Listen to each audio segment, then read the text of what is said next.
3.14번 보겠습니다. 이제 지수형 감쇄계수 감마가 임계값의 절반이래요. 2분의 1이고 감마 임계값이니까 크리티컬 이렇게 써봅시다. 자, 이제 요게 뭐냐?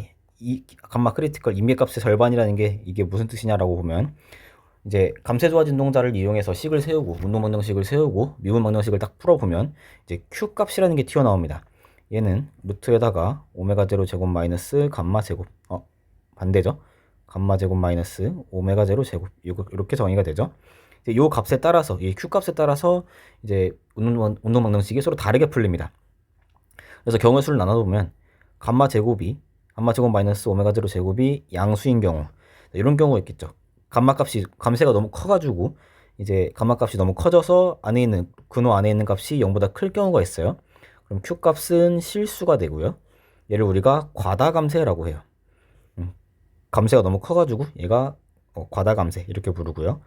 그 다음에 감마 제곱이 오메가 제로 제곱과 같을 수도 있겠죠. 그러면은 안에 있는 값이 0이 돼서 q 값이 0입니다.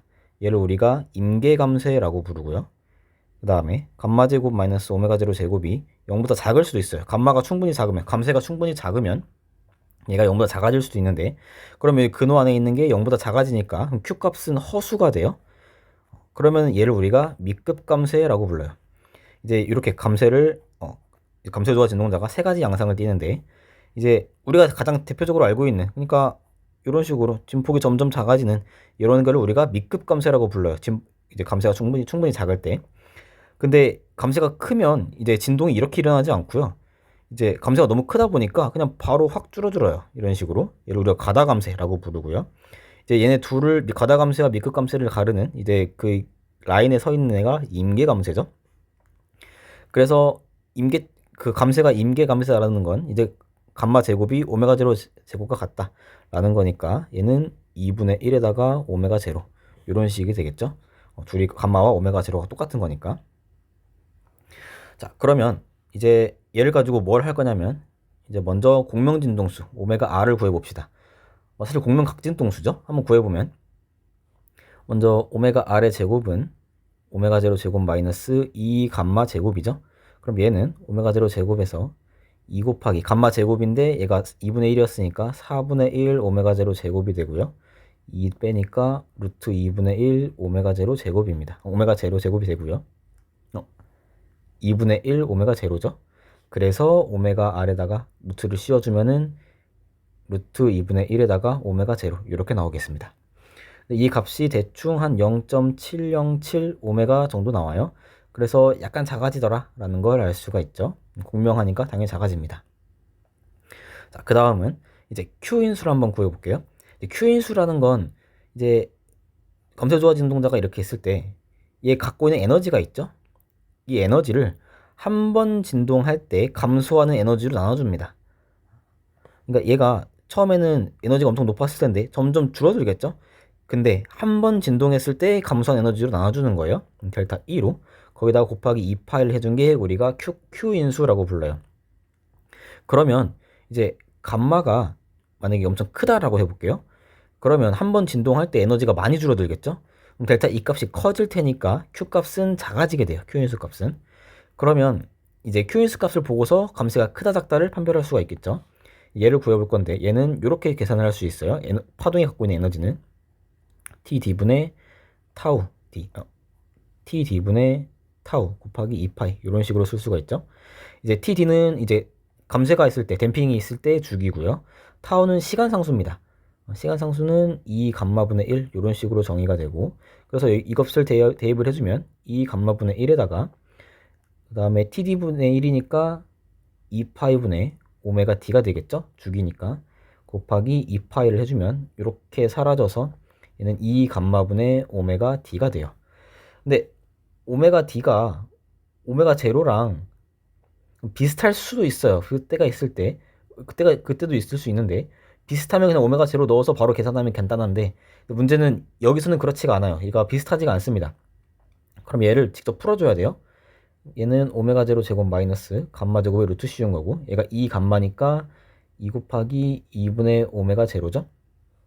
감마가 2분의 1 오메가니까 그래서 2 사라지고 그다음에 감마 2분의 1 넣으면은 얘가 4분의 1이 되고요. 그럼 4분의 3이니까 2분의 루트 3이죠. 얘는 2분의 루트 3 이렇게 나오겠습니다. 만약에 요게 성립된다. 만약에 이렇다고 가정하자라고 해버리면 이 값은 그냥 1이 나오게 되죠. 그냥 이거 오메가 d가 그냥 1이 나와버리니까 이제 조금 오차가 좀 있는 걸 볼 수가 있어요. 그래서 답은 2분의 루트 3 이 정도 된다. 자, 그 다음 이번에는 구동진동수가 있어요. 구동진동수 오메가가 2 오메가 제로라고 해보겠습니다. 이럴 때 얘의 위상차를 한번 구해볼게요. 그러니까 이런 검체조화 진동자에다가 2 오메가 제로의 각진동수를 갖는 그런 힘을 막 왔다 갔다 하면서 준 겁니다. 그럴 때 얘 위상차가 어떻게 되겠는가? 자, 위상차 탄젠트 파이는요. 얘는 2 감마 오메가 나누기 오메가 제로 제곱 마이너스 오메가 제곱 이렇게 되죠. 그러면은 2 곱하기 2분의 오메가 제로에다가 오메가가 2 오메가 제로죠. 구동진동수가. 그 다음에 오메가 제로 제곱 마이너스 제곱했으니까 4 오메가 제곱이죠. 그러면은 밑에는 마이너스 3 오메가 제로 제곱이고 2 사라지니까 2 오메가 제로 제곱이 돼서 얘가 마이너스 3분의 2가 되고요. 결국 파이는 탄젠트 역함수에다가 마이너스 3분의 2가 되고요. 얘는 대충 한 33.6도쯤 됩니다. 대충 이 정도 값을 갖습니다. 그래서 위상이 이제 이번에 앞으로 가는 거죠. 앞으로 가는 위상이 있다. 위상차가 이렇게 된다. 그 다음 이제 요럴 때 진폭을 한번 구해보겠습니다. 이 진폭 A는 오메가의 함수죠. 얘는 F0 나누기 M 한 다음에 오메가 제로 제곱 마이너스 오메가 제곱의 제곱 더하기 4 감마 오메가 제곱에다가 2분의 1승 이렇게 될 수 있겠죠. 그러면 F0 나누기 M 해놓고요. 자, 오메가에다가 2 오메가 제로 넣을 거고요. 감마에다가 2분의 오메가 제로 넣을 거예요. 그러면은 얘 제곱했으니까 4 오메가 제로 제곱이니까 얘는 마이너스 3이고요. 제곱했으니까 9가 되겠죠. 그럼 9에다가 오메가 제로 4제곱입니다. 그 다음 더하기 감마 제곱이죠. 그러면은 얘가 4분의 오메가 제로 제곱 그 다음에 오메가는 오메가 제곱이니까 4 오메가 제곱입니다. 오메가 제로 제곱 4 사라지니까 얘는 4 오메가 제로 4제곱이 되고요. 2분의 1승이니까 이 계산해주면은 루트 13이 빠져나오죠. 루트 13분의 1에다가 F0 나누기 M 오메가 제로 제곱으로 빠져나오죠. 네, 요런 값을 갖습니다. 얘도 대충 계산해주면은 한 0.2 정도 나와요. 0.22 정도? 0.2 정도 나오고 그래서 진폭이 조금 작아진다 라는 것을 알 수가 있습니다. 많이 작아지죠.